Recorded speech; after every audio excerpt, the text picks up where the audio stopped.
शिवसेनेच्या ठाकरे गटाचे प्रवक्ता आणि राज्यसभेचे खासदार संजय राऊत यांनी खाटकाच्या लाकडावर उभ्या असलेल्या बोकडाचा एक फोटो पोस्ट केल्यानंतर राजकीय वर्तुळात चांगलीच चर्चा रंगली होती। त्यानंतर एसनशी असा उल्लेख करत एक पोस्ट सुद्धा राऊतांनी शेअर केली।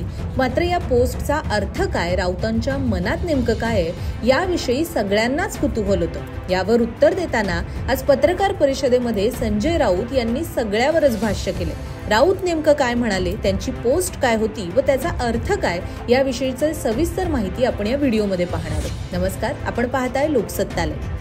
खबर पता चली क्या, एसनशी गट असं म्हणत राऊतांनी आपल्या ट्विटर अकाउंटवर एका बकऱ्याचा फोटो पोस्ट केला। या फोटोत हा बकरा खाटकाच्या लाकडावर उभा असल्याचं दिसून येते। मात्र या पोस्टच्या ओळी ह्या अगदीच सूचक आहेत। याबाबत संजय राऊत यांना विचारलं असता त्यांनी त्यांच्या खास शैलीमध्ये प्रतिक्रिया दिली आहे।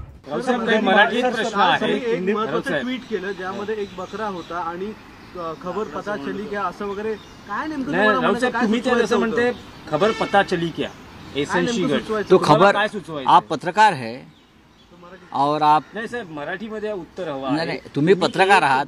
ट्विट केलंय, एक बकरा आहे, तुम्हाला काय सुचवायचं? महाराष्ट्रातला एक बकरा आहे आणि तो बकरा खडकाच्या लाकडावर उभा आहे।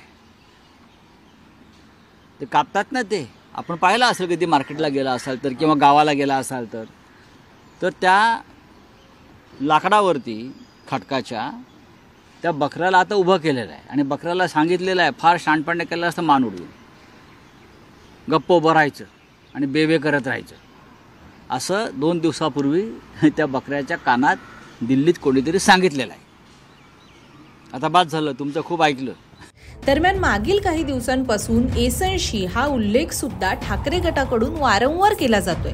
याचा अर्थ नेमका काय याबाबत पत्रकारांनी प्रश्न विचारला असता तुम्हाला उभाटा म्हणजे युबीटी म्हणजे काय कळतं आणि एसनशी म्हणजे काय कळत नाही का असं प्रतिप्रश्न करत राऊतांनी पत्रकारांनाच गुगली टाकली। तेव्हा राऊत नेमकं काय म्हणाले तेही आपण पाहूया।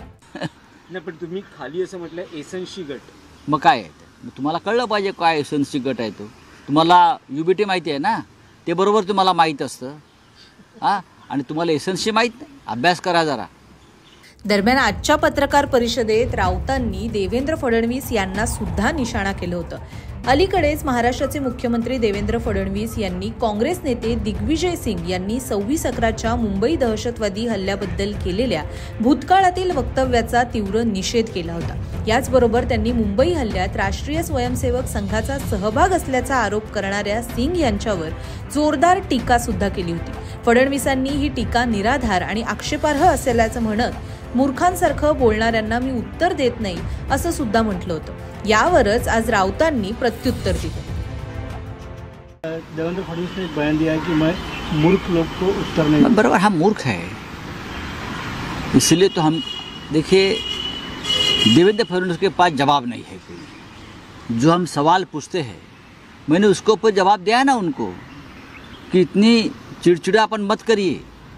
जब आदमी चिड़चिड़ापन करता है, जो सत्ता पर बैठा है, उसका मतलब उनके पास कोई जवाब नहीं है और सामने वाला सच बोल रहा है।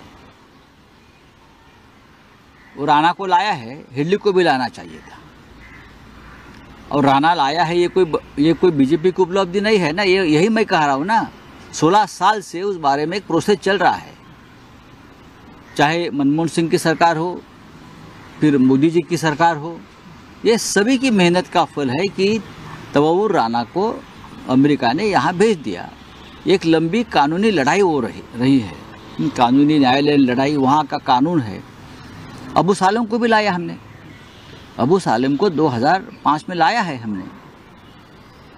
अभी हमको लाना है दाऊद इब्राहिम को, जो बीजेपी का एक बहुत बड़ा वचन है। टाइगर मेमन को लाना है, लाइए ना। नीरव मोदी को लाना है, ललित मोदी को लाना चाहिए, मेहुल चोकसी को लाना चाहिए।